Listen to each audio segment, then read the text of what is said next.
Matt, I'm not sure getting up this morning that scoreline was probably in anybody's mind after the way that York played last week, and I was getting a loss against Barrow up at Barrow, and York in the first 10 minutes almost did a Barrow to us. They came out looking really hungry and scoring first, but then after that the game just changed.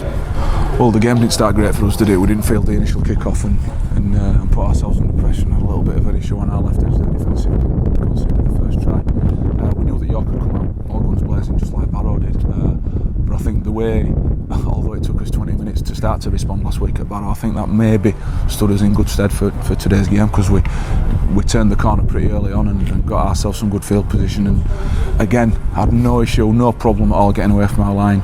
Got up to the other end, had a little bit of good fortune with it, a bounce from a kick there with Danny Ansell to score our first try, but after that I thought we were, I won't say we weren't necessarily comfortable, but we always looked in control of the game, and in the second half the penalties started to mount up against York, which we knew would happen. You know, I've been saying all week that the team that kept the composure and held the nerve, because this was likely to be a feisty game. They always are on Slick York games, but I thought our discipline was great in the main. I thought we were really composed and took the opportunities when they came along.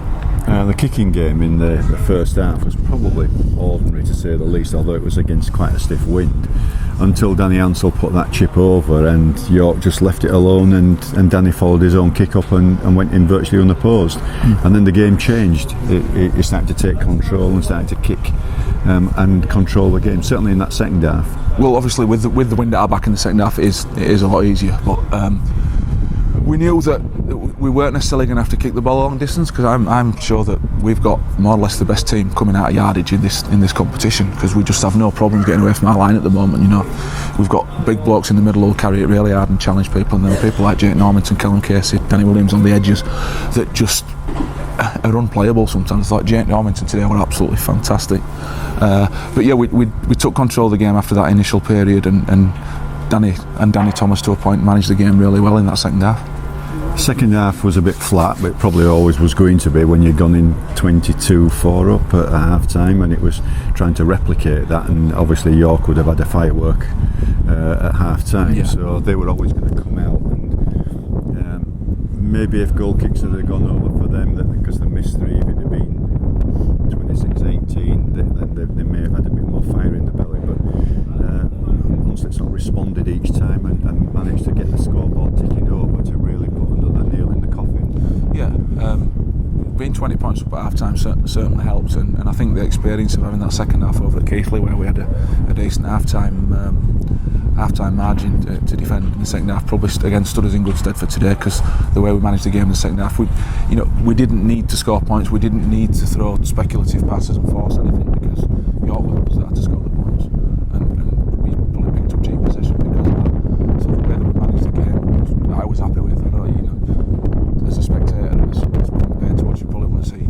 some fast flowing rugby and stuff like that, but we didn't need that, did we? We just needed the 2 points, and we got that through decent game management.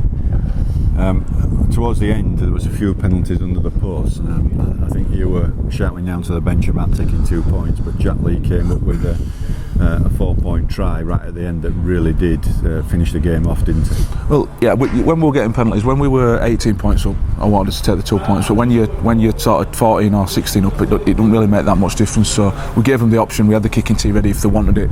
The players had the option to take that if they wanted, but they made the call.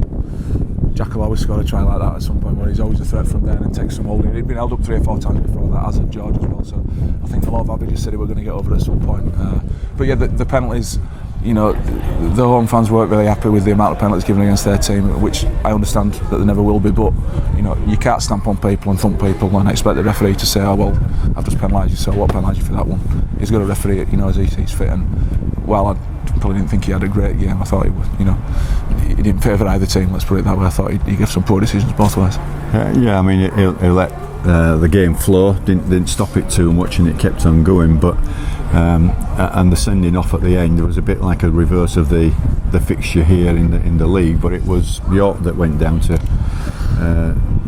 11 men, sin bin and such, but that really, the game had gone by that time. Yeah, and that's the frustration that comes in, and that's probably where we were suppose 6, 7, 8 weeks ago, and Jake got sent off and we had bloke sin bin. But we go back to what I've been saying to the players all week, that the team that holds its nerve, keeps its composure, will win this game. And I think the game was already won by that. I don't think that had no impact on the game whatsoever. We'd kept our nerve and held ourselves together, and we were composed for all of the game, which is a massive part of what we've done today.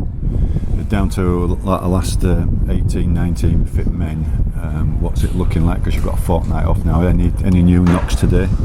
Danny Williams he got poked in his eye or gouged or something like that, and also got a whack on the back of his head. So he might take a few days to recover from that. I think Kyron Johnson's got a little bit of a pull in his groin.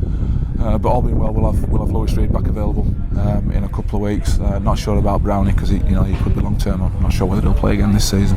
But Reid should certainly be available. And if we put 19 players into a squad and 17 that go out on a field like that, it doesn't matter whether it's your first 17, your last 17, or any kind of 17 in between. They'll get the job done if they have that kind of intent. Well done on today's result. 2 more matches left.